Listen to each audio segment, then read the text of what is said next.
Greetings ladies and lads, and welcome to the quickest speed painting guide I have cooked up so far. Today we are going to paint the drones of affection, roughly circumscribed as Pac-Man if he was evil. It's time. Holy shit. The twist for our Tyranids is a forest color scheme with wooden carapace and grassy bodies. 15 minutes is all we need to go from here to there. And with that, let's dive right into it. Starting with the carapace, we're going to paint all the armor panels with a pure black. But Jon, wouldn't it be quicker to prime them in black? No, because we'll save loads of time on the skin this way. Move your brush in confident strokes, but still try to hit as little of the white skin as possible. After the black has thoroughly dried, we switch over to a dark brown on dry bristles, to lightly brush it over the armor from tail to head. As the paint gets caught by the raised ridges of the armor plates, we build up a gradient from a dark to a light brown, leaving us with a sweet contrast and a great texture. And with this, the carapace is already done. Time to color their skin in a bright green, that we paint over basically anything that's still white, except for the gun. This step probably takes the most time out of everything we do here, mostly due to the fact that it can be quite tricky to navigate the brush around these extremities. Once everything is covered, it's time to put some shadow into the recesses, by washing the bright green with a rich, dark green shade. If you hit the armor plates here, it's not as big a deal. 90% of the mini is already done, and only the details are left, like his claws and teeth, which we paint in the same pale sand that we used on his carapace earlier.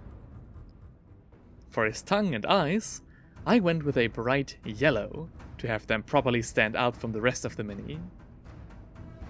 Giving the claws a wash with the dark brown, we are actually done with the gaunt itself, having only the gun left to be painted. In the lore, it says that soldier and gun are actually two symbiotic organisms. To showcase this distinction, we paint the gun's body in the palest sand that we have. And to tie them together again, I went back to the dark brown for its small armor pieces.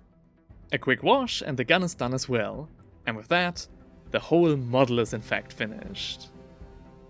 I also tried experimenting with giving the wood Renit a gun of a regular Tyranids, which definitely makes it stand out, but costs more time. Painting the gun the same as the soldier is of course also an option, which will save you like 2 minutes. Doesn't seem like much, but if you're like Tyranids and have 80 of these guys, those minutes will add up quite quickly.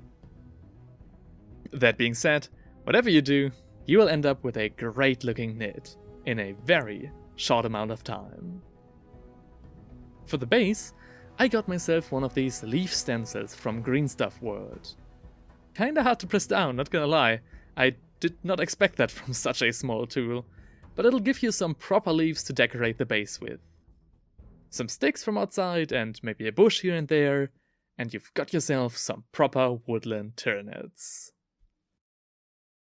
This guy took me roughly around 15 minutes to paint without the base, which you might even be able to speed up when painting the nids in batches of 5, 10 or even more. Definitely my quickest guide so far, and the result still looks great. At least I think so.